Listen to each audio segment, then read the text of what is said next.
Welcome to Leading Beyond Limits, the podcast where we explore the extraordinary journeys and insights of remarkable leaders who have pushed the boundaries of what's possible. Your host, Angel Radcliffe, who is a digital transformation leader, author, speaker, and financial educator, will lead each episode and dive deep into the stories, strategies, and philosophies that have empowered these exceptional individuals to lead, inspire, and achieve beyond the ordinary. We're about to embark on a journey of discovery and inspiration, and together, we'll learn what it takes to lead beyond limits. So grab your cape, or at least your favorite coffee mug, because we're about to unravel the extraordinary tales of trailblazers who've turned impossible into I'm possible. Let's get started. Hey, welcome back to the podcast. I am Angel Radcliffe. I am your host and the founder of Leading Beyond Limits. I want to welcome you into week 3, where we are in a new format. We are exploring the leadership micro scenarios. So if you're new here, thanks for tuning in. Hope you enjoy the format. If you have been here for the past season, guest interviews are coming. Stay tuned. But each week, we explore leadership moments that test judgment and responsibility. This week's scenario is the plan did not work. And the question isn't what happened, it's whether you lead with reason or results.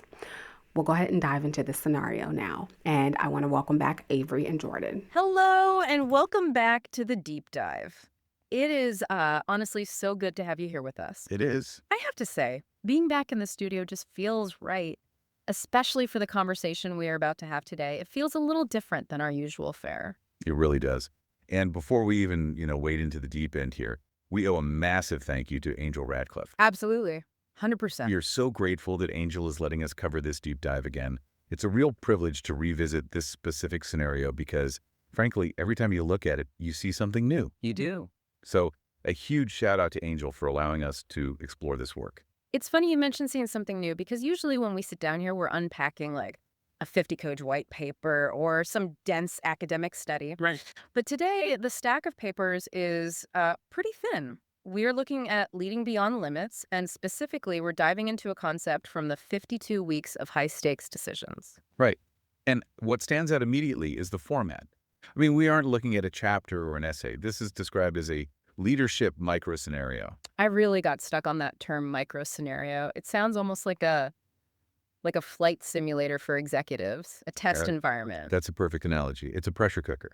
The idea isn't to give you some long, drawn-out theory to memorize. No. It's to drop you into a very specific high-pressure moment and see how you react.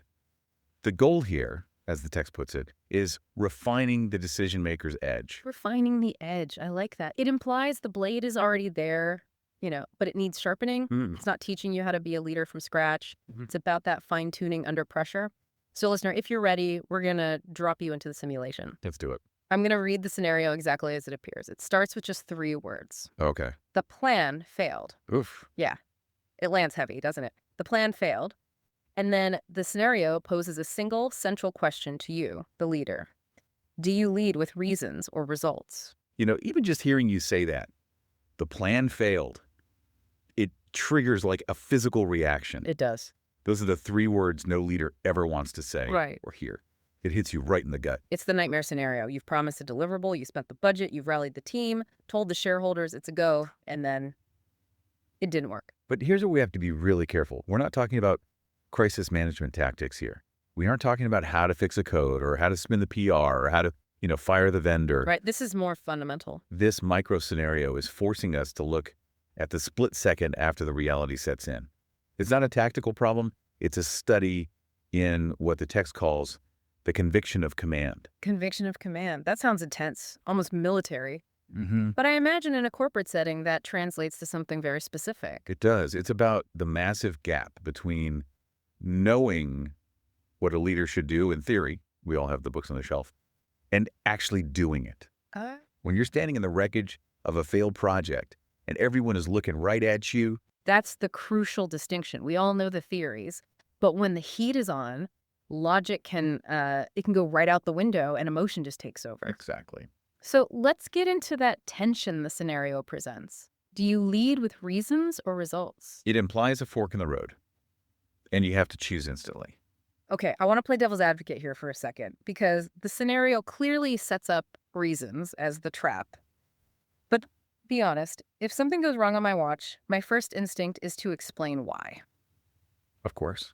And isn't that valid? I mean, context matters, right? It is completely human. It's the impulse to explain, and deep down, it's just self-preservation. Exactly. I want to say, well, the market shifted, or the vendor was 2 weeks late, or engineering didn't give us the specs. I'm not lying. I'm giving data. Sure. I want to show I'm not incompetent. I was just dealt a bad hand. And that is exactly the seduction of reasons.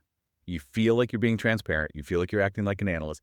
But here's where the scenario really challenges us. Yeah. Leading with reasons, even if they are 100% factual, even if that vendor really was late, it's an act of looking backward. Looking backward. Yes. Think about the psychology of the room. You walk in. The team is nervous. They know it failed. When you start with the reasons, you are effectively anchoring the team in the past. In the failure. In the failure. To you, it sounds like context. To the team, it sounds like an excuse.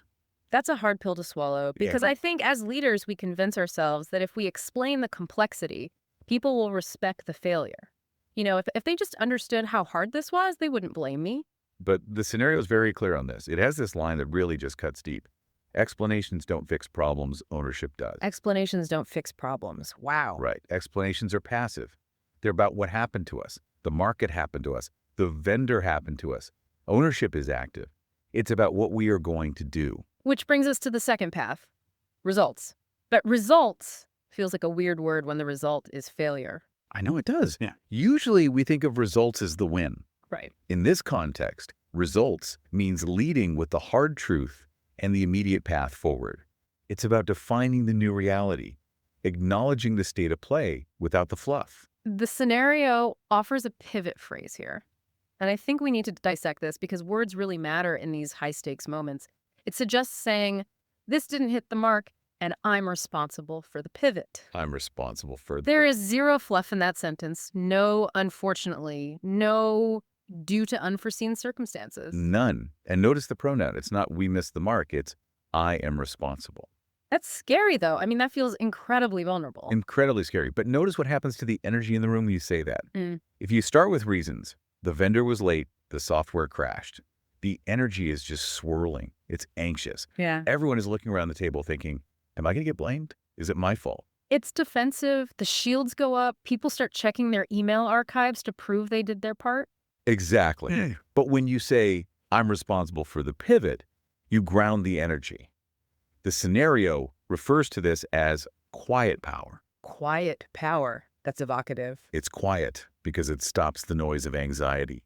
It shifts the collective gaze from looking backward at excuses to looking forward at solutions.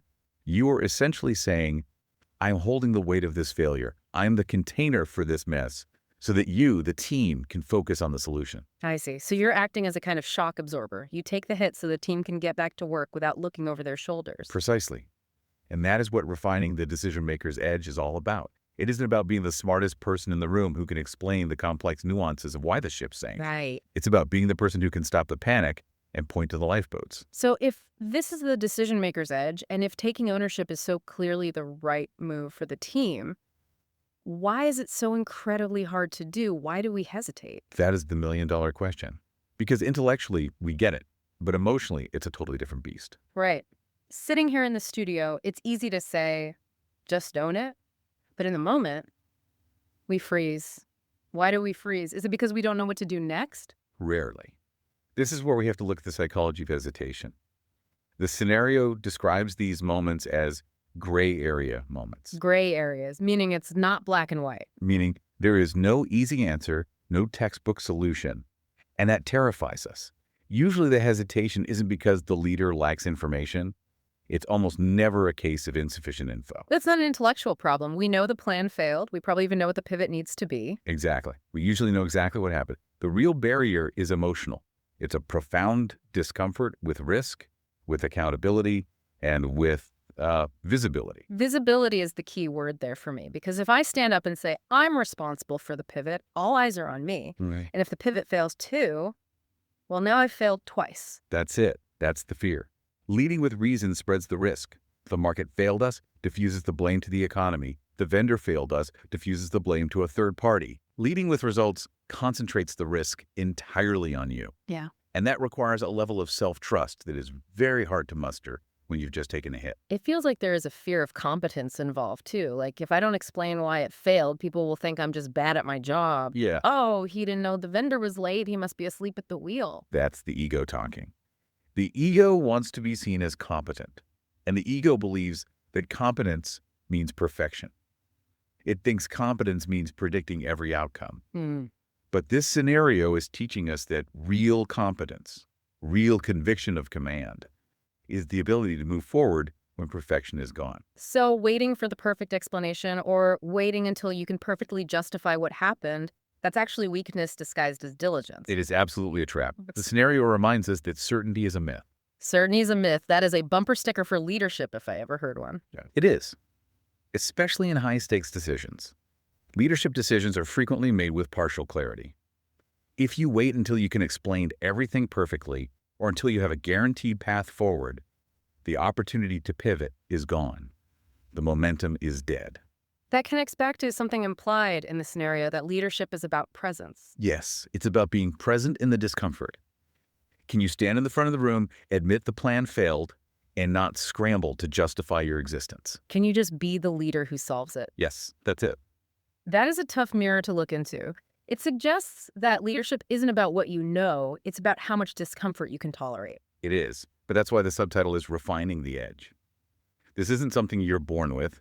It's a muscle. You have to tear it to build it. Every time you choose results over reasons, you get a little stronger for the next time. Speaking of identity and muscles, the scenario includes this great line that sums this up. Leadership isn't a title you're given. It's the way you decide. I highlighted that too. It's the core thesis. It's the way you decide. It means you aren't a leader just because you have the corner office or the equity or the title of VP. You're a leader because in that split second of failure, you chose results over reasons. Correct. You chose a hard path. You chose the path of exposure. The scenario actually poses some reflection questions for the listener, and I think we should, try to tackle them. It asks, what is the hardest ownership conversation you've ever had to lead? I want you, the listener, to really visualize that right now. Don't just gloss over it. Close your eyes if you have to, unless you're driving, of course. Think of a time when it all went south. The silence in the room, the Slack notifications blowing up, the shareholders calling, the heat in your face. The feeling in your stomach. Now, think about the second question the scenario asks. How did the team react to the honesty? That's the twist, isn't it? Because in our heads, we fear they will judge us. We fear they'll lose respect. We think if I admit I messed up, they won't follow me. But often, the absolute opposite is true. I mean, if we connect this to the bigger picture of organizational psychology, when a leader is honest, when they cut the corporate speak and just own it, the team often reacts with relief. Relief, even though the plan failed. Yes, because they know it failed. They aren't stupid. They are on the front lines. They saw the numbers. Right. If you try to spin it with reasons or try to say it's not that bad, you are basically gaslighting them. You're denying their reality. When you own it, you validate their reality, and that builds trust. It's like you're saying, I see the reality, I'm not hiding from it, and I've got us. Exactly. I've got us. That is the essence of the conviction of command. It's not about being right all the time. It's about being the one who holds the container when things go wrong. It's about safety. It is. Paradoxically, by taking the risk on yourself, you create safety for the team. It's funny because we started this deep dive by saying the plan failed. And usually we think of failure as the end of something, a funeral for a project. But in this context, the failure is actually the beginning of the real leadership moment. That is a beautiful way to put it. The failure is the prompt. The leadership is the response. And this micro scenario is designed to help us practice that response so that when the stakes are high, we don't default to our insecurities. We don't default to reasons. We lead with results. As we start to wrap this up, I'm struck by something. We haven't given a single step-by-step instruction today. We haven't given a 3-step plan to fix a failure. And we shouldn't. Right. We talked about this before we started recording. We agreed. No 5 steps to a better apology. Because that misses the point entirely. This isn't a technical skill. This is an adaptive challenge. It's about character and self-awareness. It's about sitting with the discomfort. Yes. The scenario emphasizes that these are high-stakes decisions where there is no room for hesitation. But the internal pressure is immense. If we gave a checklist, we'd be trivializing that pressure. Just do step 1, 2, 3 implies it's easy. It's not easy. It's supposed to be hard. So the takeaway isn't a to-do list. It's a reflection. It's a pause. That's a challenge. A challenge to look at your own leadership style. When the pressure hits, do you feel that urge to explain? Do you feel that pull toward reasons? And can you recognize it? Can you catch yourself in that microsecond when your mouth wants to say, but the vendor? Yeah. And stop it? Can you replace it with, no, that's the past. I'm responsible for the pivot. That is the decision maker's edge. It's about cultivating the conviction needed to lead through ambiguity. And realizing that your team doesn't need you to be perfect. They need you to be clear. Clear and present. Exactly. This has been such a fascinating exploration of just a few sentences of text. It really shows how deep these micro scenarios can go. It does. It's incredible how much psychology is packed into 3 words. The plan failed. It proves that you don't need volumes of text to spark a profound realization about how we work.